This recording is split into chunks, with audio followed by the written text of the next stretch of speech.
Renungan Malam, Sabda Bina Umat, Minggu ke-25 sesudah Pentakosta, Minggu, 21 November 2021.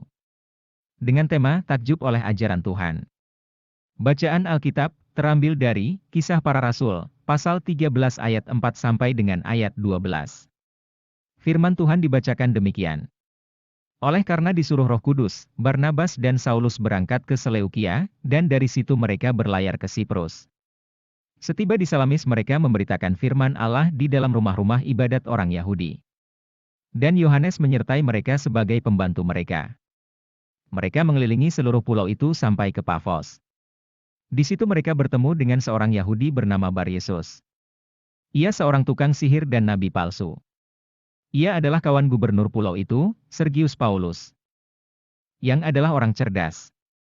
Gubernur itu memanggil Barnabas dan Saulus, karena ia ingin mendengar firman Allah. Tetapi Elimas, demikianlah namanya dalam bahasa Yunani, tukang sihir itu, menghalang-halangi mereka dan berusaha membelokkan gubernur itu dari imannya.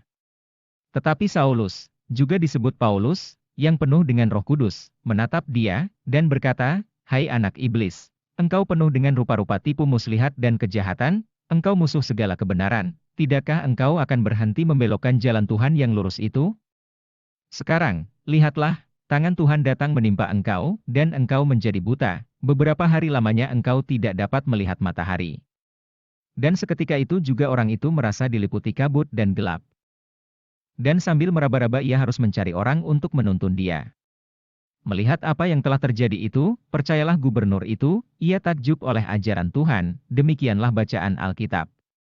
Berbahagialah setiap orang yang mendengar firman Tuhan dan yang melakukannya, haleluya.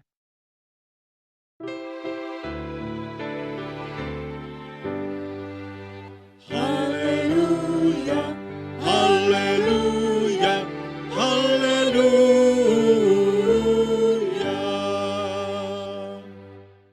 Mengubah nama demi ketenaran atau keselamatan seseorang dalam budaya kita merupakan hal biasa. Namun perubahan nama dari Saulus menjadi Paulus tidak dalam tujuan mencari ketenaran. Perubahan nama dari Saulus menjadi Paulus adalah semata-mata untuk kemuliaan nama Tuhan di antara bangsa-bangsa lain. Saulus di kalangan orang Yahudi artinya yang diminta. Nama itu diubah menjadi Paulus, berbau Yunani Romawi. Berarti yang kecil. Untuk pertama kali nama Paulus dipergunakan dalam Alkitab tercatat di Kisah Para Rasul, 13 ayat 9. Ubahan nama itu dalam benak Paulus agar ia bisa lakukan langkah besar guna menggenapi percakapan antara Tuhan dan Ananias. Tuhan menghendaki Paulus sebagai alat pilihannya untuk memberitakan namanya bagi bangsa-bangsa lain serta raja-raja dan orang-orang Israel. Lihat di Kisah Para Rasul pasal 9, ayat 15, kita saksikan pemenuhan rancangan Tuhan dalam percakapan dengan Ananias. Paulus menunjukkan pernyataan kuasa Tuhan dalam perjalanan pertama mengabarkan kabar baik. Ia bertemu gubernur Siprus, Sergio Paulus yang dicintai rakyatnya. Seorang yang cerdas yang ingin mendengar firman Allah.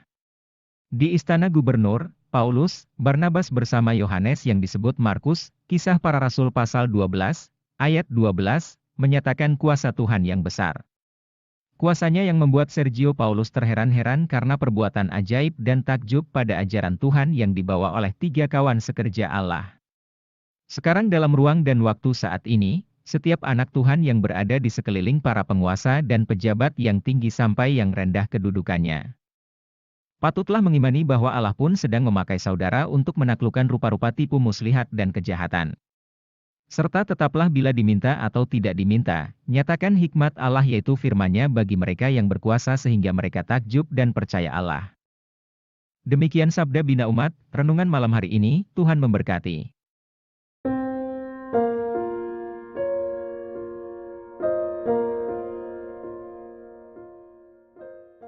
Mohon tidak lupa untuk donasi subscribe bagi yang belum, untuk mendukung channel ini, terima kasih. Tuhan memberkati. Amin.